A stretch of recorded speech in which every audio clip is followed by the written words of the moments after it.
My friends, automation in tech has evolved very quickly over the last few years. What used to require complex backend systems, multiple APIs, and hours of development can now sometimes be built in a much simpler way. One of the biggest trends driving this shift right now is the rise of intelligent agents. Instead of just responding to prompts, these systems can analyze information and trigger actions automatically. I'm Daniel, and in this video, we'll take a look at Autohive, a platform that allows you to build agents visually, connect them to tools and services, and automate workflows step by step.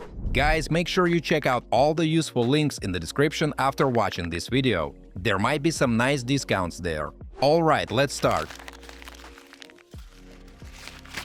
Alright folks, let's walk through the basics. At its core, an agent is a system that can observe events, process incoming information, and trigger actions automatically. Instead of waiting for manual commands, it reacts to situations and performs tasks based on predefined logic. Automation like this isn't entirely new. Developers have been building monitoring pipelines, integrations, and scripts for years. The difference today is that modern models allow these systems to understand context, summarize problems, and suggest possible solutions much faster. My friends, the real strength of these systems comes from connecting multiple tools together. One service detects an event, another processes the information, and a third triggers the next step in the workflow. Platforms like Autohive make it much easier to design these pipelines visually, instead of writing everything from scratch. Alright guys, let's see how this works in practice. Inside the Autohive dashboard, we can create a new agent and open the workflow editor. Instead of writing scripts or manually connecting APIs, the automation is assembled visually by adding steps directly inside the editor. Mates, each step represents a specific action in the workflow. In this example, we start with a manual trigger and pass the task directly to the agent, which is responsible for analyzing the issue and generating a response. Guys, the advantage of this approach is that the entire process becomes very easy to follow. Instead of going through configuration files or complex logic, you can clearly see how the workflow is structured and how each step connects to the next. Once everything is set up, we can simply run the workflow and let the agent process the request. In this case, the agent analyzes an error and generates a structured response with possible causes, investigation steps, and suggested fixes. Guys, before we move on, I try to make my content fun instead of boring.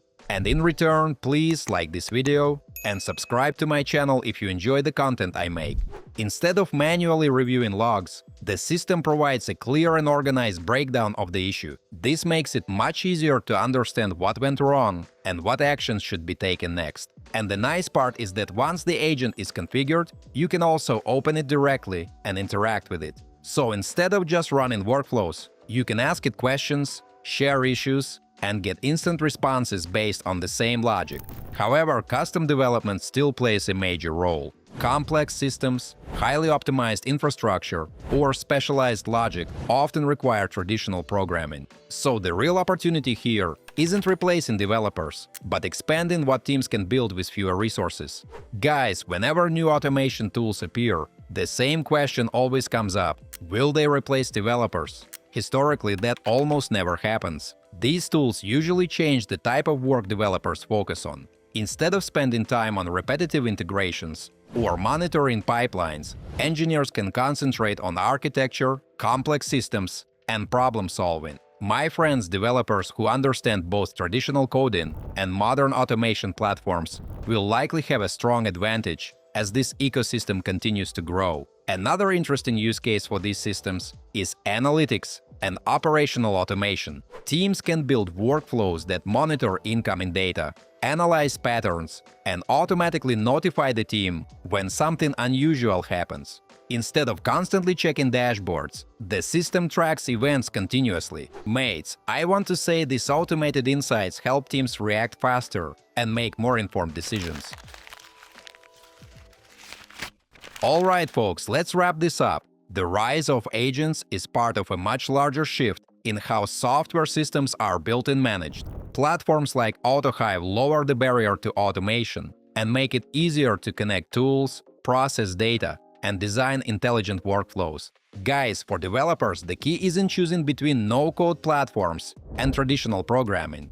The real advantage comes from understanding when each approach makes sense and combining them effectively. As usual, don't forget to like this video and subscribe to the channel. Thanks for watching, until next time.